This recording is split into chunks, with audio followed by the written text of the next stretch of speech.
الخير وبك نستعين اللهم صل على سيدنا ومولانا محمد وعلى آل سيدنا ومولانا محمد وبارك وسلم الصلاة والسلام عليك يا رسول الله وعلى آلك وصحابك یا رسول رب العالمین. بسم اللہ الرحمن الرحیم.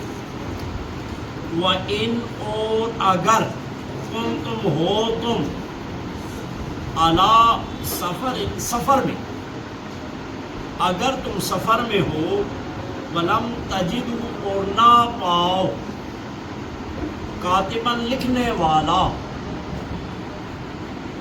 فرحان مقبوضہ تو رہن میں کوئی چیز رکھ دو قبضہ دی ہوئی.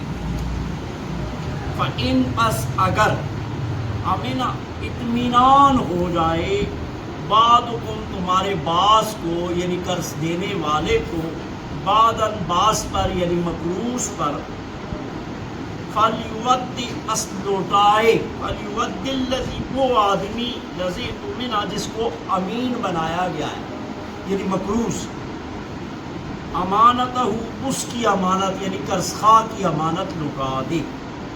وَلْيَتَّقِ اللَّهَ اور چاہیے کہ ڈرے اللہ تبارک و تعالی جل جلالہ سے، ربہ جو اس کا پروردگار ہے. وَلَا تَكْتُمُوا الشَّهَادَةَ اور نہ چھپاؤ، ولا اور نہ تَكْتُمُوا تم چھپاؤ الشہادت شہادت کو. ومن اور جو کوئی، ومن یکتمھا جو کوئی چھپائے گا ہاں اس کو یعنی شہادت کو، گواہی کو، فَإِنَّهُ پس بے شک کو اس کا آثم قلبہ گناہگار ہو جائے گا دل اس کا، جو گواہی کو چھپائے گا اس کا دل گناہگار. اللہ اور اللہ تبارک و تعالی جل جلالہ بما تعملون جو تم عمل کرتے ہو علیم خوب جاننے والا ہے. للہ اللہ ہی کا ہے ما فی السماوات جو کچھ آسمانوں میں ہے، وما فی الارض اور جو کچھ زمینوں میں ہے. وَإِنْ اور تم ظاہر کرو ما فی انفسکم جو تمہارے دلوں میں ہے، او یا تخفو ہو چھپاؤ اس کو، یحاسب حساب فرمائے گا اللہ تعالیٰ کم تمہارے ساتھ بھی اللہ اس کا، اللہ تعالیٰ یحاسب حساب کرے گا کم تمہارے ساتھ بھی اس کا، یعنی ظاہر کرو یا چھپاؤ اللہ اللہ تعالیٰ. فیغفر پس معاف فرما دیتا ہے لمن یشاء جسے چاہتا ہے، ویعذب اور عذاب دیتا ہے من یشاء جسے چاہتا ہے. واللہ اور اللہ تبارک و تعالی جل جلالہ علی اوپر کل تمام شے ان چیزوں کے قدیر قدرت رکھتا ہے. اچھا آج ایک اسی سبق کے ساتھ تعلق ہے کہ قرضہ یا سفر کا، چونکہ عموماً سفر میں گواہ نہیں ملتے یا لکھنے والے نہیں ملتے تو سفر کی بات ہو گئی، لیکن سفر کے علاوہ بھی یہاں بھی لکھنے والے ہوں بھی، گواہ بھی ہیں، لکھنے والا بھی ہے، لیکن جو قرض دینے والا ہے وہ مطمئن نہیں ہے، اس کو ڈر ہے کہ یہ آدمی میرا قرضہ واپس نہیں کرے گا، تو یہاں بھی وہ کوئی چیز گروی رکھ سکتا ہے. ریحان مقبوضہ گروی چیز رکھنا، مقبوضہ قبضہ دی ہوئی، یعنی صرف زبان سے نہ کہے کہ یہ میری چیز تو لے لینا ہے، وہ قبضہ بھی کر لے، اس کے حوالے کر دے، گروی رکھ دینا کوئی چیز. لیکن گروی رکھ کے اب ایسی چیز ہے اس سے یہ جس کے پاس امانت رکھی ہے نا، گروی سے وہ فائدہ نہیں اٹھا سکتا. ہمارے ہاں تو لوگ زمینیں گروی کر دیتے تھے، گھر گروی کر دیتے ہیں شہروں میں بھی، اور اس سے سال سال کھاتے ہیں 10 سال بعد 20 سال بعد پورے پیسے واپس کرو تو دیں گے، بلکہ بعض لوگوں نے تو قبضہ ہی کر لیے گروی زمین. بہرحال جو اس طرح کرتے ہیں وہ خالصتاً سود کھاتے ہیں، سود خور ہے کہ گروی چیز لے لی اور اس کی آمدنی کھا رہے ہیں. تیرے پاس تو امانت ہے، اس نے قرضہ لیا ہے، چیز تیرے پاس امانت ہے اور تو اس کی امانت سے فائدہ حاصل کر رہا ہے، گویا سود کس کو کہتے ہیں؟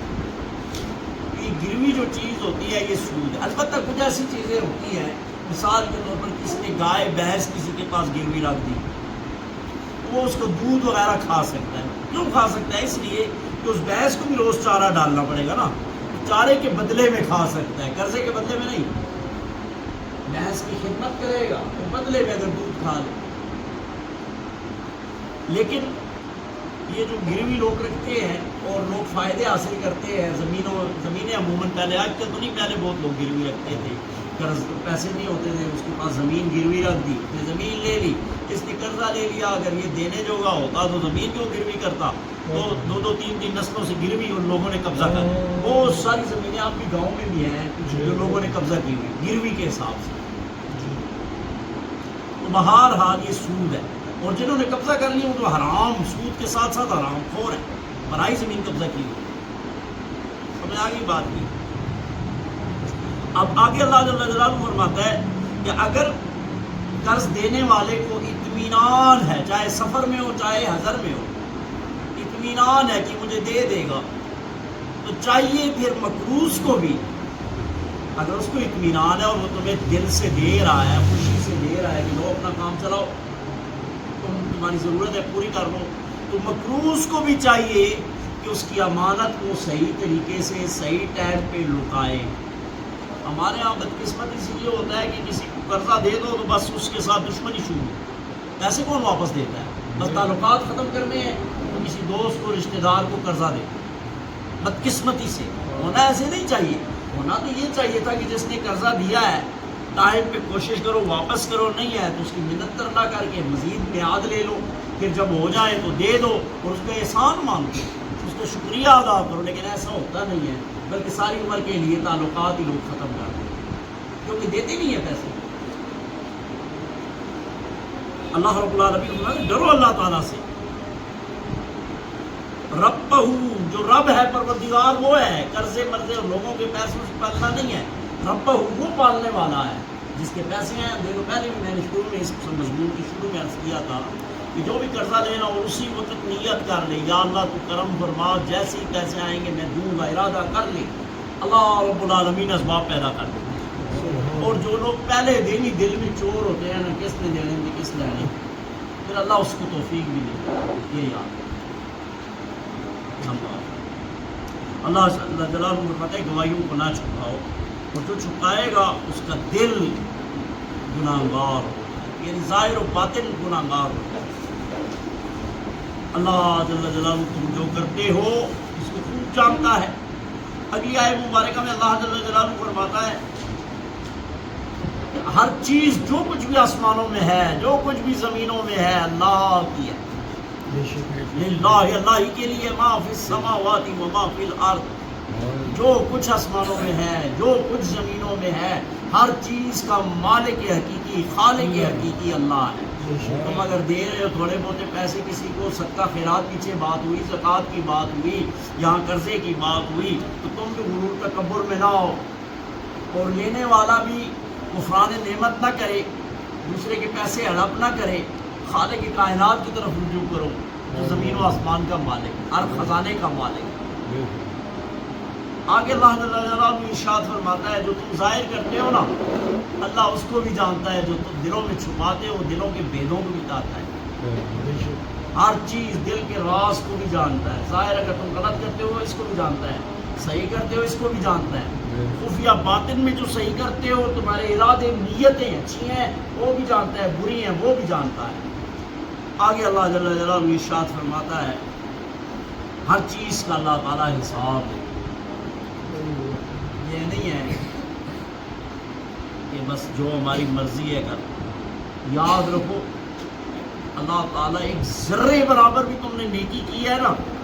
ہم نے تو یہ مولویوں نے عام طور پہ ذاکر قسم کے اور ہمارے جو مقرر قسم کے لوگ ہیں نا، بس وہ انہوں نے ایسا ماحول بنایا کہ بس جیسے ہی جائیں گے میدان معاشر میں فرشتے کھڑے ہوں گے، وہ سر آپ آ گئے، آؤ جی جنت تشریف لے آؤ. انہوں نے تو ایسا ماحول بنایا ہوا ہے. پھر قرآن کریم فرقان حمید کی ساری تعلیمات کدھر جائیں گی؟ حضور کی ساری حیات طیبہ کدھر جائے گی؟ حدیث شریف کدھر جائے گی؟ ہر چیز کا حساب ہوگا. یہ یاد رکھو، ہر چیز کا ایک ذرے برابر بھی قرآن میں اللہ فرماتا ہے جس نے نیکی کی ہے نا، ذرہ، یہ جو آپ اندر کمرے میں بیٹھے ہیں اور تھوڑا سا روشندان کھلا ہوا ہے، سورج جس وقت نکلتا ہے نا تو دھوپ اندر آتی ہے، اس میں ذرات آپ کو نظر آتے ہیں نا، اتنے ذرے برابر بھی جو تم نے نیکی کی ہے نا اللہ تعالیٰ تمہیں وہ دکھا دے. اور اتنی برائی بھی جو کی ہے یہ بھی دکھا دے گا، اور ہر آدمی کو اپنے کیے کی، ہاں یہ علیحدہ بات ہے، بعد میں اللہ رب العالمین کسی اور نیکی کی وجہ سے کرم کر دے، پیارے محبوب صلی اللہ علیہ وسلم کی شفاعت سے بخش دے، لیکن خوف بھی رکھو وہ جبار و قہار بھی ہے، وہ غفور رحیم اور کریم بھی ہے، وہ جبار و قہار بھی ہے۔ فَيَغْفِرُ لِمَن يَشَاءُ، جسے چاہے بخش دے۔ یہ یاد رکھو کہ اللہ تعالیٰ، مثال کے طور میں آپ کو اس کی ایک مثال دیتا ہوں۔ فرض کرو میری ایک بکری ہے، ٹھیک ہے، میں اس کو دودھ پیوں تب بھی ٹھیک ہے، اس کے بچے بھیجوں تب بھی ٹھیک ہے، رکھوں تب بھی ٹھیک ہے، ذبح کروں تب بھی ٹھیک ہے، مجھے کوئی گناہ تو نہیں ہے، غلط تو نہیں کر رہا، پکڑ کے کسی کو مفت دے دوں، کر سکتا ہوں سارے کام۔ کیوں؟ مجازی طور پر میں اس کا مالک ہوں، تو کائنات کے ذرے ذرے کا مالک حقیقی اللہ ہے، اللہ سب کو جہنم میں ڈال دے تب بھی یہ ظلم نہیں ہے، مالک ہے، سب کو بخش دے تب بھی ٹھیک، سب کو نہ بخشے تب بھی ٹھیک، لیکن اس نے اپنے ذمہ کرم پہ کر لیا ہے کہ جو نیک ہیں ان کو بخش دوں گا، جو گناہ ظلم کرتے ہیں، زیادتی، کافر، مشرک، ان کو نہیں، یہ خود اس نے اپنے ذمہ کرم پہ کر لیا ہے۔ اور یہاں جو فرمایا فَيَغْفِرُ لِمَن يَشَاءُ، بس جسے چاہے بخش دے، اس سے مراد یہ ہے کہ جس نے گناہ کیے ہیں، غلطیاں کی ہیں، کافر مشرک تو نہیں بخشا جائے گا، گناہگار، ان میں سے جس کو چاہے بخش دے، یہ کیا ہے؟ اس کا فضل ہے، نہ بخشے تو عدل ہے، ظلم پھر بھی نہیں، کیونکہ اللہ تبارک و تعالیٰ جل جلالہ جب اپنے ذمہ کرم بھی یہ کر لیا ہے عدل کو، عادل ہے۔ اب یہ ہے کہ کوئی آدمی اگر عمل اور کردار کی وجہ سے بخشش کے قابل ہوگا تو اللہ تعالیٰ اس کو بخشے، یہ نہیں کہ اسے بھی چاہے تو بخشے چاہے تو نہ بخشے، یہ اس نے اپنے ذمہ کرم پہ کر لی کہ اس کو بخشے گا، کیونکہ اب اس کو نہ بخشے تو یہ ظلم ہے۔